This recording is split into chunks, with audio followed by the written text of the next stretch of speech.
Hello everybody, it's another Sunday school video for you coming at you. I'm in our youth room. Here's Bine.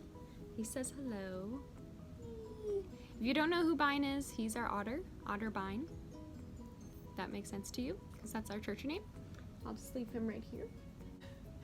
I hope you're all doing well, that you had a good week, and I'm looking forward to talking to you today about our new Sunday school theme that's called the Scandal of the Gospel. Have you heard news? The scandal of the gospel. Oh my gosh!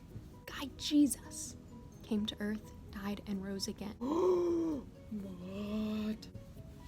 Hopefully that will all make sense when I edit the video. If not, it'll be super cheesy and probably awkward to watch, but we tried it nonetheless. So yeah, we're discovering the theme of talking about Jesus' life and the scandal of the gospel, and the scandal of the cross is that Jesus, the perfect Son of Man, came to earth to live a human life and also be at the same time God and man in one, and die a humiliating death for us, sinful, broken people that we are.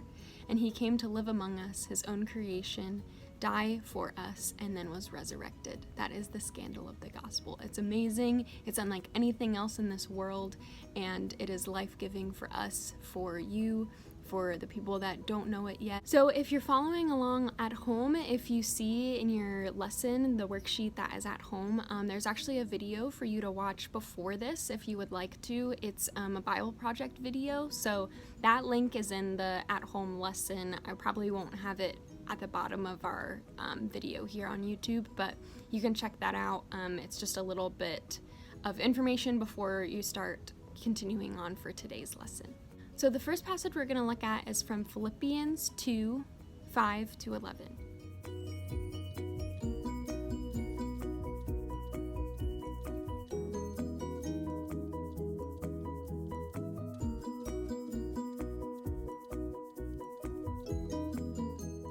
And here are some questions for you to reflect on, maybe jot down in a journal, talk to a friend with, or a parent with. But of all the ways Jesus could have come to earth, why do you think he came as a human being? And this is part of our main theme for today, which is why does it matter that Jesus was fully human? How do you think you would live if you humbled yourself as a servant like Jesus? We often think about this as something we want to have eventually. It seems like maybe an unattainable goal, but this is something that he calls us into every single day of our lives. So what do you think your life would look like if you truly humbled yourself the way that Jesus did and served the people around him? What if we did that too in our daily lives? Does the fact that Jesus was human comfort you in your own struggles, knowing that he faced similar trials? Jesus' death and resurrection defeated the enemy for eternity. How does that impact your day-to-day life? Because Jesus came to earth as a man, he experienced the same things that we do. Because he was a man, he can identify with us more intimately. He came to our aid as a sympathetic high priest when we reach the limits of our own human weakness. Because he came to earth as a man, we can relate to him. He is not far off and uninvolved.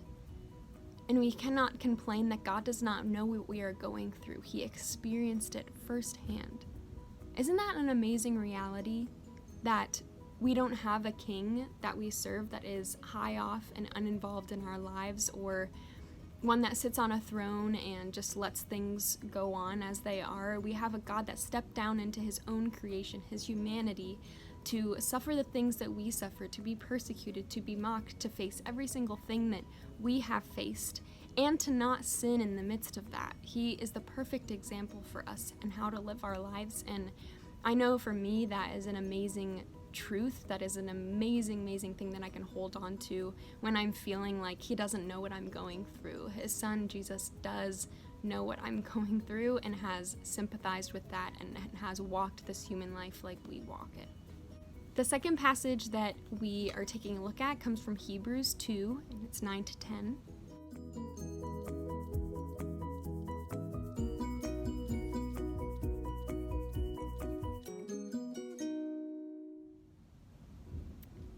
Why do you think it's hard for us to live out the reality that Christ suffered and died for us?